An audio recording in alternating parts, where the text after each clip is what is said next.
ಒಂದು horror story ಇದೆ, ಅದು ಕೇಳೋದಕ್ಕೇನೆ ಭಯ ಆಗುತ್ತೆ. ಆದ್ರೆ ಆ ಕಥೆಯ ಒಳಗೆ ಇನ್ನೊಂದು ನಿಜವಾದ ಕಥೆ ಅಡಗಿದ್ರೆ ಆಗ ಇನ್ನಷ್ಟು ಭಯ ಆಗುತ್ತೆ ಅಲ್ವಾ? ಇವತ್ತು ನಾವು ಅಂತಹ ಒಂದು ಕಥೆಯನ್ನೇ ನೋಡೋಣ. ಒಂದು ಕಾಡಿನ ಕತ್ತಲಿನಲ್ಲಿ, ಇನ್ನೊಂದು ಡಿಜಿಟಲ್ ಪ್ರಪಂಚದ ಬೆಳಕಿನಲ್ಲಿ. ಎಲ್ಲ ಶುರುವಾಗಿದ್ದೇ ಈ ಒಂದೇ ಒಂದು ಲೈನ್ನಿಂದ. ನಾನು ನಿಮ್ಮಿಬ್ರಿಗಿಂತಲೂ ಧೈರ್ಯಶಾಲಿ. ಇದು ಸುಮ್ಮನೆ ಹೇಳಿದ ಮಾತಾಗಿರ್ಲಿಲ್ಲ. ಆ ರಾತ್ರಿ ನಡೆಯಲಿದ್ದ ಘೋರ ಘಟನೆಗಳಿಗೆ ಇದೊಂದು ಮುನ್ನುಡಿ ಅಂತಿಟ್ಕೊಳ್ಳಿ. ಸರಿ, ಹಾಗಿದ್ರೆ ಕಥೆಯ ಮೊದಲ ಭಾಗಕ್ಕೆ ಹೋಗೋಣ. ಎಲ್ಲ ಶುರುವಾಗೋದು ಒಂದೇ ಒಂದು ಸವಾಲಿನಿಂದ, ಅದೂ ದಟ್ಟ ಕಾಡಿನ ಕತ್ತಲೆಯಲ್ಲಿ. ಕಥೆಯ ಸೆಟಪ್ ತುಂಬಾನೇ ಸಿಂಪಲ್ ಆಗಿದೆ ನೋಡಿ. ಫ್ಲೋರಿಡಾದ ಒಂದು ನ್ಯಾಷನಲ್ ಫಾರೆಸ್ಟ್. 3 ಪಾತ್ರಗಳು: ಇವಾ, ಮ್ಯಾಕ್ಸ್ ಮತ್ತು ಸೈಮನ್. ವೀಕೆಂಡ್ ಕ್ಯಾಂಪಿಂಗ್ ಅಂತ ಹೋಗಿದ್ದಾರೆ. ಬೆಂಕಿ ಹಾಕ್ಕೊಂಡು ಅದರ ಸುತ್ತ ಕೂತು ಹಾರರ್ ಕತೆ ಹೇಳ್ಕೊಡ್ತಿದ್ದಾರೆ. ಕೇಳೋದಿಕ್ಕೆ ಯಾವುದೋ ಹಾರರ್ ಸಿನಿಮಾದ ಓಪನಿಂಗ್ ಸೀನ್ ಥರಾನೇ ಇದೆ ಅಲ್ವಾ? ಹೀಗೆ ತಮಾಷೆಯಾಗಿ ಮಾತಾಡ್ತಾ ವಿಷಯ ಒಂದು ಸವಾಲಿಗೆ ಬಂದಿರುತ್ತೆ. ನಮ್ಮಲ್ಲಿ ಯಾರು ಜಾಸ್ತಿ ಧೈರ್ಯವಂತರು ಅನ್ನೋ ಪ್ರಶ್ನೆ ಬರುತ್ತೆ. ಆಗ ಇವಾ ತಾನು ಅವರಿಬ್ಬರಿಗಿಂತ ಹೆಚ್ಚು ಧೈರ್ಯವಂತೆ ಅಂತ ಹೇಳಿದಾಗ ಆ ಮಾತು ಮುಂದಿನ ಎಲ್ಲಾ ಘಟನೆಗಳಿಗೆ ಕಾರಣ ಆಗುತ್ತೆ. ಆ ರಾತ್ರಿ ನಡೆದ ಘಟನೆಗಳನ್ನು ಒಮ್ಮೆ ನೋಡೋಣ. ರಾತ್ರಿ 9 ಗಂಟೆಗೆಲ್ಲ ಬೆಂಕಿ ಸುತ್ತ ಕೂತು ಕತೆ ಶುರು. ಮಧ್ಯರಾತ್ರಿ ಆದಾಗ ಇವಾಗೆ ಸುಸ್ತಾಗಿ ತನ್ನ ಟೆಂಟ್ಗೆ ಹೋಗ್ತಾಳೆ.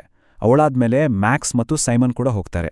ಆ ಕ್ಷಣಕ್ಕೆ ಎಲ್ಲವೂ ಸರಿ ಇದ್ದಾಗೇನೆ ಇತ್ತು, ಅಥವಾ ಹಾಗೆ ಕಾಣಿಸ್ತಿತ್ತು ಅಷ್ಟೇ. ಆದ್ರೆ ಆ ನಾರ್ಮಲ್ ಅನ್ನೋ ರಾತ್ರಿ ಅಲ್ಲಿಗೆ ಮುಗೀತು. ಇಲ್ಲಿಂದ ಕಥೆ ಒಂದು ಭಯಾನಕ ತಿರುವು ತಗೊಳುತ್ತೆ.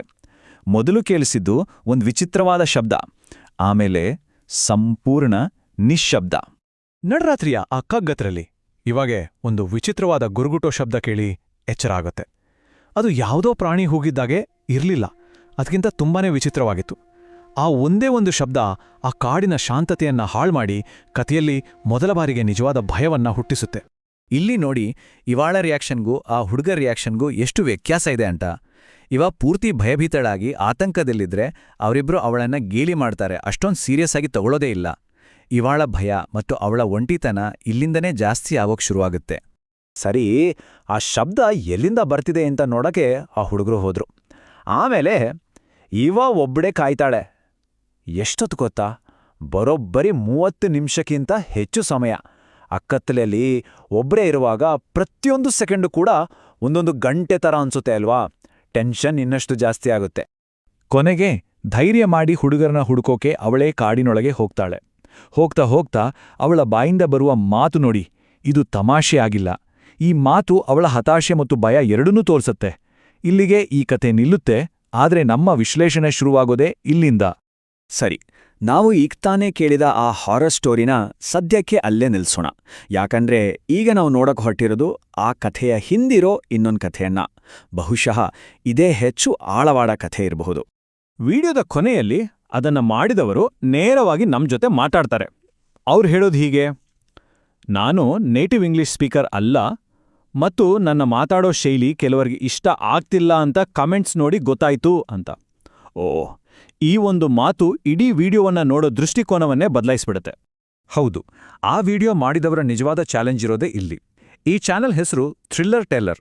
ನಿರೂಪಣೆ ಮಾಡೋಕೆ ಬೇರೆಯವ್ರು ಸಿಗದೇ ಇದ್ದಾಗ ತಾವೇ ಮಾಡ್ತಾರಂತೆ.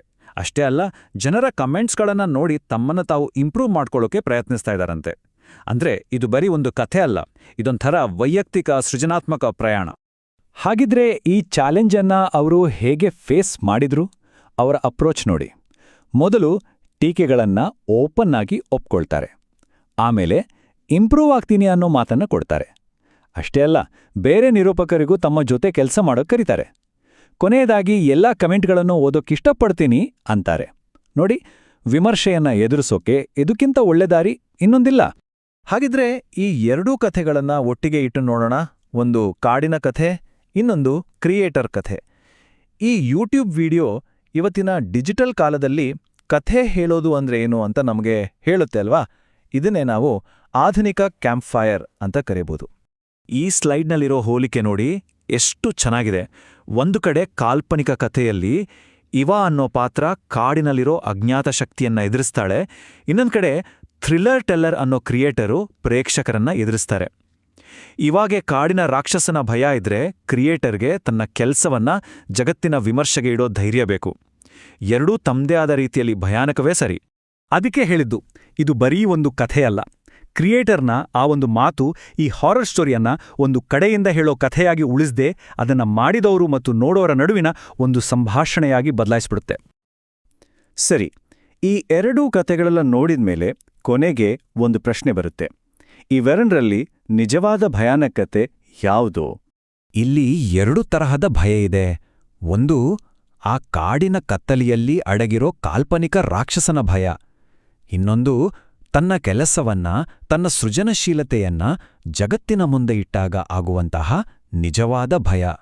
ಒಂದು ನಮ್ಮನ್ನ ಹೆದರಿಸ್ಬೋದು, ಆದರೆ ಇನ್ನೊಂದು ನಮ್ಮನ್ನ ಆಳವಾಗಿ ಯೋಚನೆ ಮಾಡುವಾಗೆ ಮಾಡುತ್ತೆ. ಒಂದು ಕಥೆಯ ಅಂತ್ಯ ಒಂದು ಚೀರಾಟದಲ್ಲಿ ಆಗುತ್ತೆ, ಇನ್ನೊಂದು ಕಥೆಯ ಅಂತ್ಯ ಬನ್ನಿ ಮಾತಾಡೋಣ, ಕನೆಕ್ಟ್ ಆಗೋಣ ಅನ್ನೋ ಆಹ್ವಾನದೊಂದಿಗೆ ಆಗುತ್ತೆ. ಇದೇ ಈ ವಿಡಿಯೋದ ವಿಶೇಷತೆ. ಹಾಗಿದ್ರೆ ಕೊನೆಯದಾಗಿ ಯೋಚಿಸಬೇಕಾದ ಪ್ರಶ್ನೆ ಒಂದೇ: ಯಾವುದು ಹೆಚ್ಚು ಭಯಾನಕ? ಕಾಡಿನಲ್ಲಿರೋ ಆ ಗೊತ್ತಿಲ್ಲದ ರಾಕ್ಷಸನೇ, ಅಥವಾ ಇಡೀ ಜಗತ್ತು ನಮ್ಮನ್ನ ಜಡ್ಜ್ ಮಾಡುತ್ತೆ ಅಂತ ಗೊತ್ತಿದ್ದರೂ ಧೈರ್ಯ ಮಾಡಿ ಏನನ್ನಾದರೂ ಸೃಷ್ಟಿಸುವಾಗ ಆಗುವ ಆ ಭಯವೇ? ಯೋಚನೆ ಮಾಡಿ. ಮುಂದಿನ ವಿಶ್ಲೇಷಣೆಯಲ್ಲಿ ಮತ್ತೆ ಸಿಗೋಣ.